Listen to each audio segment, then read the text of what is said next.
गुरुजी, अदरवर्ल्ड क्या है और मृत्यु के बाद आत्मा का व्यवहार क्या होता है? बिल्कुल, इस विषय के ऊपर काफ़ी अनुसंधान हुआ, काफ़ी अवधारणाएं हैं। धर्म की अवधारणा अलग है, विज्ञान की अवधारणा अलग है और बहुत सारी विषयों के ऊपर आपस में सामंजस्य भी है। हम सभी मानव के 3 प्रश्नों से ज़िंदगी चलती है कि मैं कौन हूँ, मेरे जीवन का उद्देश्य क्या है और मुझे जाना कहाँ है, यानी ईश्वर कहाँ है, जिसको ईश्वरीय ज्ञान धर्म ने माना। तो ऐसी स्थिति के अंदर कि जब हम अदर वर्ल्ड की इतनी बातें सुनते हैं, इतनी बातें करते हैं, तो परलोक जिसे हम कहते हैं या अदर वर्ल्ड जिसे हम कहते हैं वो हमसे ज़्यादा दूर नहीं है, या कहे तो भौतिक अवस्था में दूर हो सकता है, किंतु सूक्ष्म अवस्था के अंदर सब हमारे आसपास ही है। ये एक अवस्था है अस्तित्व की। हमारा मानव जितना भी है वह अपने अतीत की कुंठाओं में जीता है, वर्तमान को वो पूर्णतः आनंद से नहीं जी पाता है और भविष्य की चिंताएं लगातार बनी रहती हैं।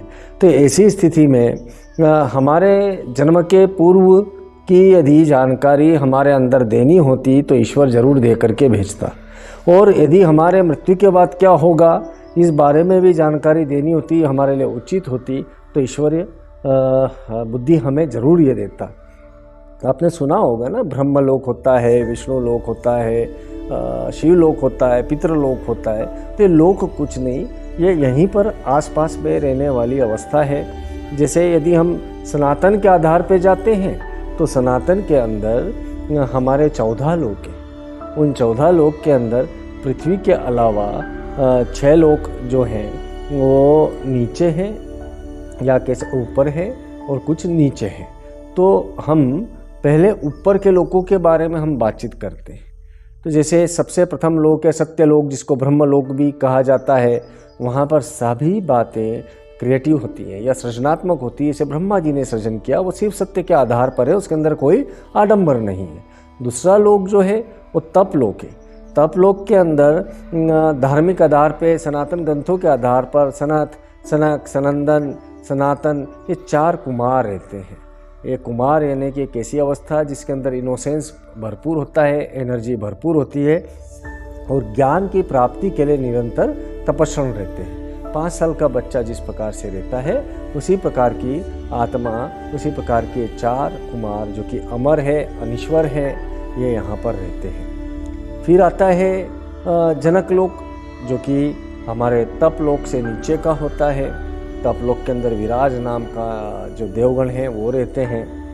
तो फिर आएगा महरलोक। महरलोक के अंदर ऋषि मुनि साधु रहते हैं, कहीं भी आ जा सकते हैं। इनकी विश्राम अवधि के बाद पात्रता निर्धारित होती है कि ये मनुष्य के रूप में आएंगे या फिर सत्यलोक में जाएंगे ब्रह्मा के पास में, या यहीं पर महरलोक में रहेंगे। ये सारी मृत्यु के पश्चात की वैचारिक अवस्था है जो कि सूक्ष्म शरीर के माध्यम से अनुभूत होती है। स्वर्गलोक है, तो स्वर्गलोक का तो आप सभी जानते हैं, स्वर्ग और नर्क। तो स्वर्ग के अंदर देवताओं का वास है, जहाँ के राजा इंद्र हैं।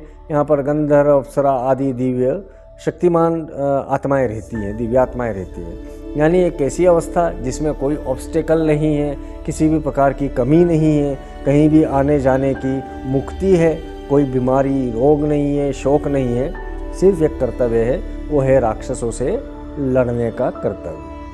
अब क्या है कि इसके बाद में यदि हम देखते हैं तो भूवर लोक आता है, जहाँ पर देवीय शक्तियाँ रहती है, ऋषि मुनि रहते हैं। तो देवताओं के स्वर्गलोक के ऊपर भी ऋषि मुनि रहते हैं जो दिवत्व देवताओं से भी ऊंचे हो जाते हैं। और उसके बाद जो भूवर लोक है, उस भूवर लोक के अंदर इस प्रकार के ऋषि मुनि रहते हैं जिनका काम होता है देवताओं की सहायता करना, और इनके कर्मों के आधार पर इन्हें देवता पद की प्राप्ति भी हो जाती है। कई बार इनमें से भी कई देवता बन जाते हैं, और इनके कर्मों के आधार पर इन्हें मनुष्य योनि के अंदर भी कई बार भेजा जाता है। तो सप्तम लोक जो है जिस पर हम आप रह रहे हैं वो है धरती लोक। यहाँ पर पाप पुण्य के जंजाल है, जिसके अंदर मनुष्य सदैव उलझा रहता है। यहीं पर सबसे ज़्यादा व्याधि है। तो ये वो धरती लोक है जिसके अंदर हम जैसे योगी मुनि मनीषी या जो भी ज्ञाता हैं, जो थोड़े धर्म से जुड़े हुए हैं, जिन्हें कुछ रियलाइजेशन हुआ है, वो हमेशा ऊर्ध्वगामी होने की बातें करते। तो अभी तक के जितने लोग हमने सुने थे धरती के ऊपर के, उनकी ओर की यात्रा की ही हम प्रस्तावना करते रहते हैं। इसके बाद में थोड़ा सा धरती से नीचे जाते हैं तो वहाँ आता है माया लोक, जिसे अताल कहते हैं, जहाँ पर बाला नाम का असुर रहता है और जिसकी 96 माया है, वो बेहद उलझा करके रखता है, भ्रमित रखता है। उसके बाद में विताल है, जहाँ पर भगवान शिव के रूप में उनके पार्षद, उनके साथ के प्रेत आदि आत्माएं, भूत सब साथ रहते हैं। और ये जो भगवान शिव है, इनको हमारे सनातन ग्रंथों के अंदर हाटकेश्वर कहा गया, क्योंकि ऐसा मान्यता है कि यहाँ पर हाटकी नाम की नदी बहती रहती है, जिसके अंदर स्वर्ण बहता है। और यहाँ के जितने भी दिव्यात्माएं हैं वे सभी स्वर्ण के आभूषणों से सुसज्जित रहती है। तो ये एक प्रकार की अवस्था है कि जिसके अंदर आपका दिव्यमान होना निश्चित होता है। इस विताल के बाद में और नीचे जाते हैं तो सुताल आता है। सुताल के अंदर भगवान नारायण के, विष्णु के सबसे प्रिय भक्त प्रहलाद जो थे, उनके पोते राजा बलि रहते हैं, जो कि एक पवित्र राक्षस है। आपको आश्चर्य होगा, ये पवित्र राक्षस इसलिए कि तपस्चरण करने में बहुत प्रबल थे। इनके जो ये लोक है सुताल, इस सुताल का निर्माण विश्वकर्मा जी ने स्वयं किया था।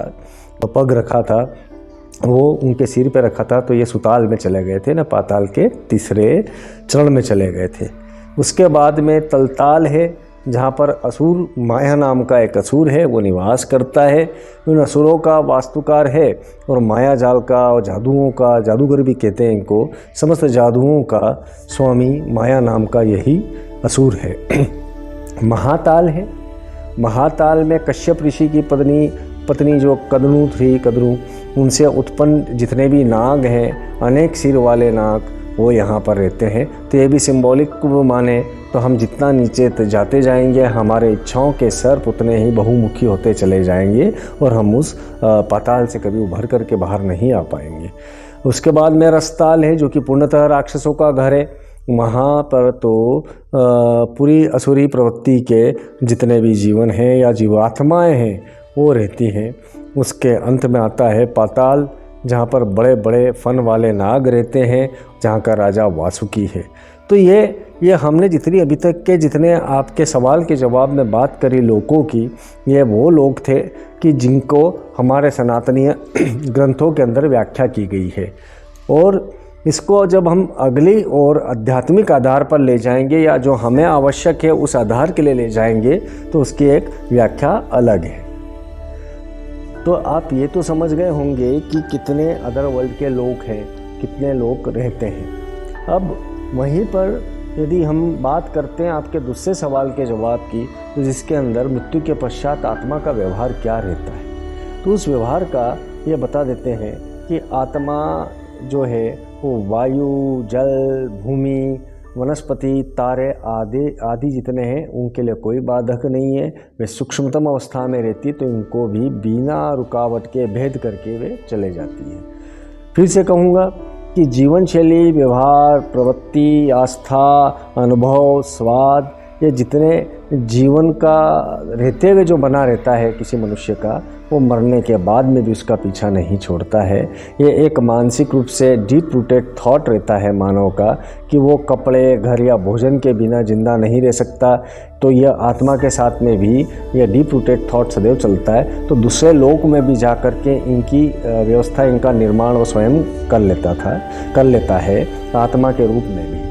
और इनका जेंडर डिफरेंस नहीं होता है मरने के बाद में भी, जो रेयरेस्ट ऑफ द रेयर में होता है, बेहद अपवाद के रूप में होता है कि इनका लिंग परिवर्तन का माना जाए। जो पुरुष है जीते जी, उसके आत्मा का व्यवहार भी पुरुष गुण का ही रहेगा, नारी है तो नारी गुण का ही रहेगा। वो बात अलग है कि यदि कोई पुरुष नारी के समान पूरे जीवन भर व्यवहार करता रहा हो, उसके अंदर ये कहीं ना कहीं डिसऑर्डर हो, तो वो वापस से आत्मा के रूप में जब जाएगा तो पुनर्जन्म की आकांक्षा उसकी नारी के रूप की रहेगी।